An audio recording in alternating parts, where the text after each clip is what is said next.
Сегодня наша история о последнем владетельном князе Абхазии Михаиле Чачба.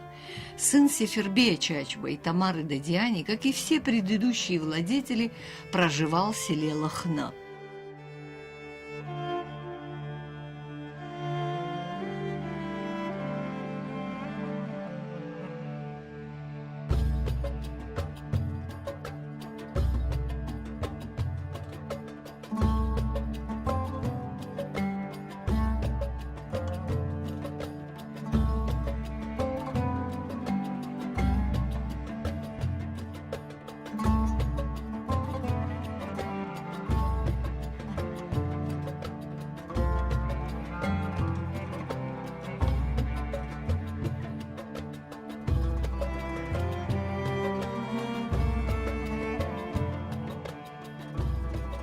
Князь Михаил Чачба, сын владетельного князя Абхазии Сефербея Чачба, родился в 1806 году.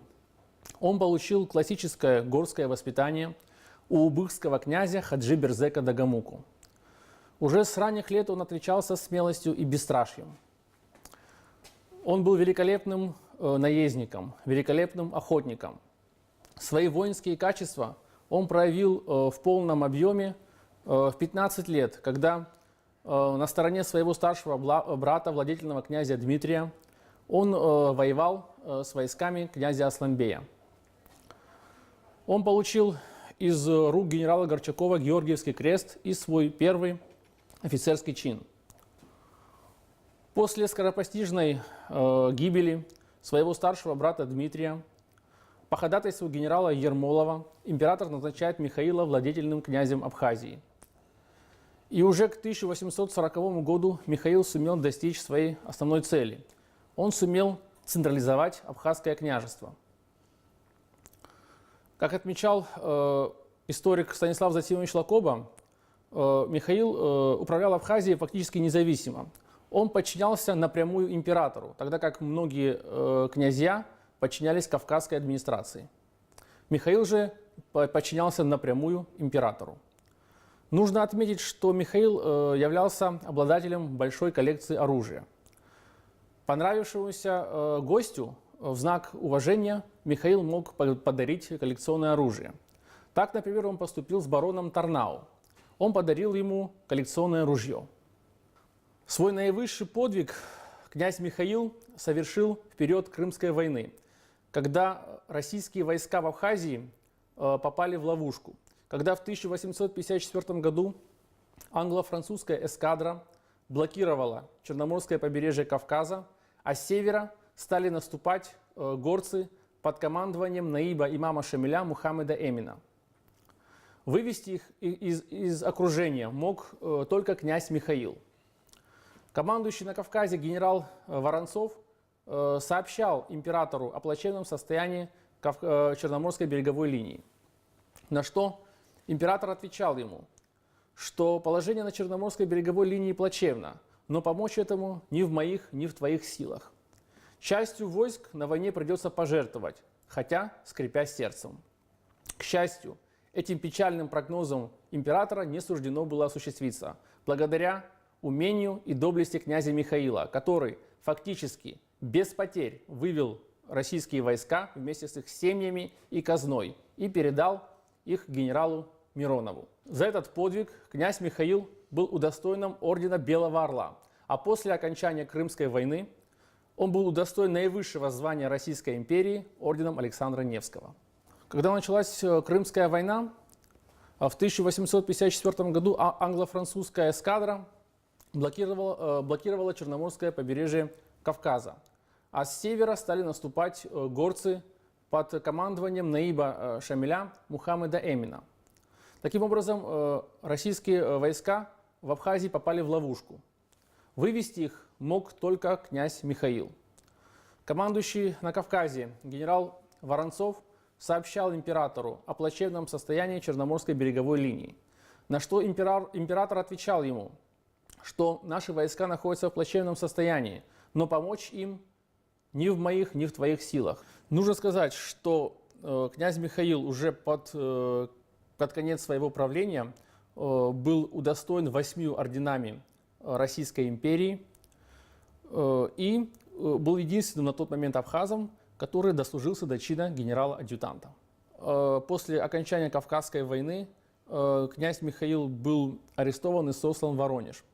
Это была некая такая прихоть императора. Почему? Потому что Кавказская война уже закончилась, нужно было, можно сказать, такой твердой пятой утвердиться на Кавказе, и уже автономные княжества империи были не нужны.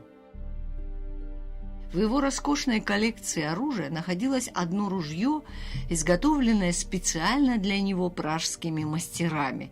Дело в том, что в 50-х годах XIX века владетельный князь Абхазии Михаил Чачба находился на лечении в Карловых Варах.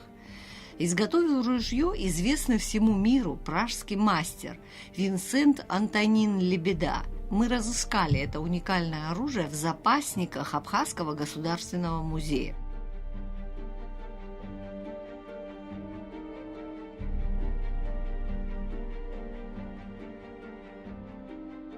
Ну, это ружье до ремонта у нас висело в последнем зале Средневековья.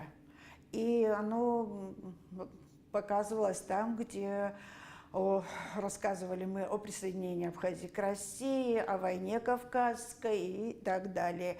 Но потом во время ремонта мы вывезли все эти предметы, хранились они в архиве.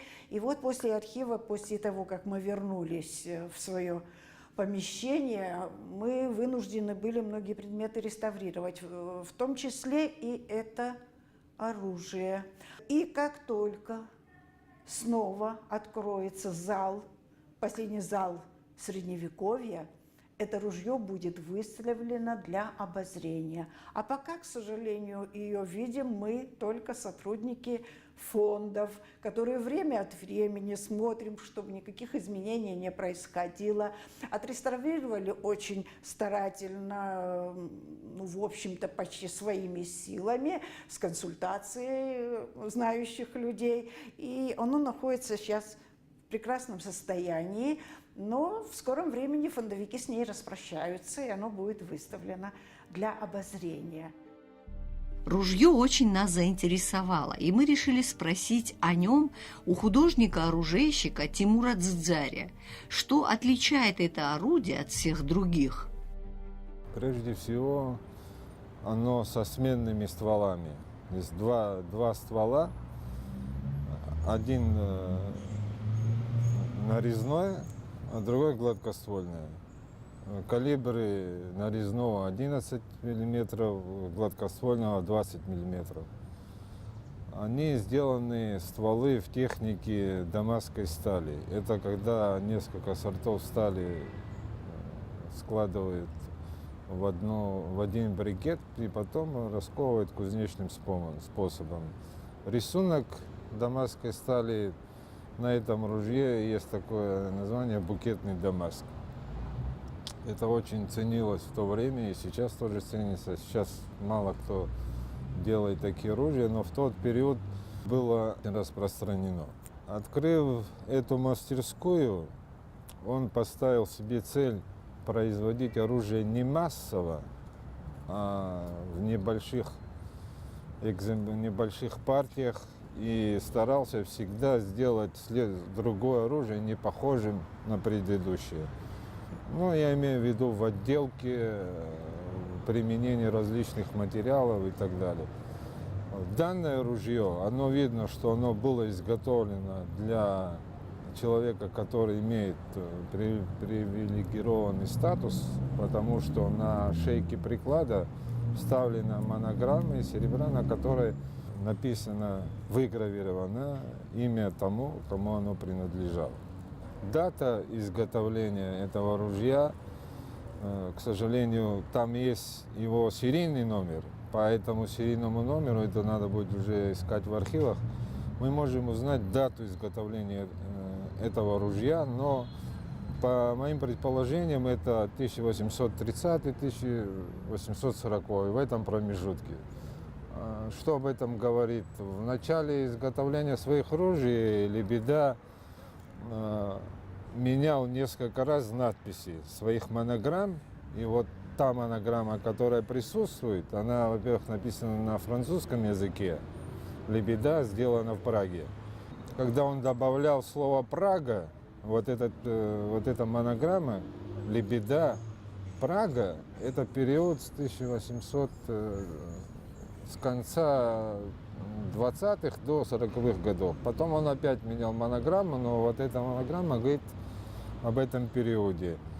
На стволах и на тыльной части приклада выгравированы серийные номера этого оружия. На обоих стволах, также на стволе с нижней части выгравировано, что оно прошло предварительные стрельбы. Все эти клейма там стоят, так что это, можно с уверенностью сказать, что это никакая не подделка, а конкретно именно это ружье сделано им. Помимо того, что стволы сделаны из дамасской стали, там прекрасно сделана гравировка на стали с изображением сцен охот, с изображением диких животных. И что еще самое главное, в сталь всечена золотая проволока и золотые пластины. И вот эти все сцены, они в технике золотой всечки с изображением охот, диких зверей и так далее. Вот сделано очень аккуратно, очень профессионально. Оно сохранилось тоже, можно сказать, сами стволы, приклады и все эти части, они сохранились очень хорошо. Единственное, там один курок с одной стороны немного поврежден, но технически его можно восстановить.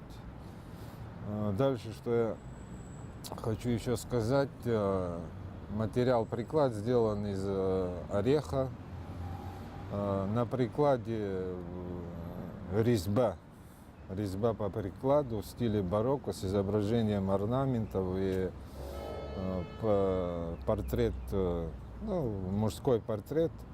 Вся гравировка и вся резьба, которая сделана там, она была на тот период так вписана в это ружье, что многие фирмы начали подделывать под лебеду, создавая свои оружия. И этот стиль даже назвали пражским стилем, из-за того, что он с такой серьезностью, с такой кропотливостью подходил к своим произведениям. Еще что отличает его работы и вообще его отношение к оружию, помимо того, что он так серьезно подходил, он один из первых внес такое вот в оружие, тоже ценили очень многие, когда он отдавал это оружие, сама коробка, в которую он все это упаковывал, все тщательно, под каждую отвертку, под масленку, под шомпол и так далее, все оббивал бархатом и все аккуратно туда вкладывал. И на самой коробке отдельно стоит штамп, что это было произведено лебедой. Очень серьезно и очень... я, насколько знаю, в России, в Эрмитаже, по-моему, если я не ошибаюсь, около 40 произведений его находятся.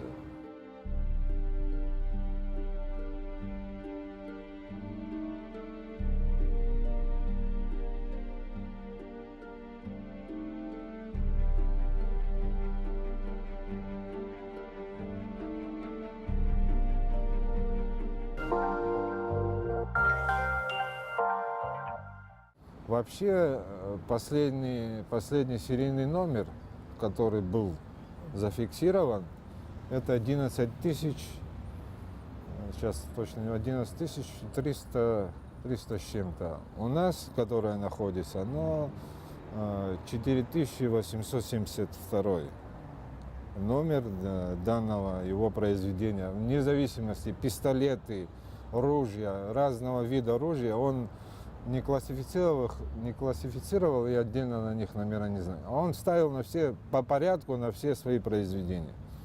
То, что оно у нас сохранилось в таком виде, Это очень, конечно, меня радует. Я, честно говоря, я не знал даже, что оно есть в нашем музее. Я недавно узнал.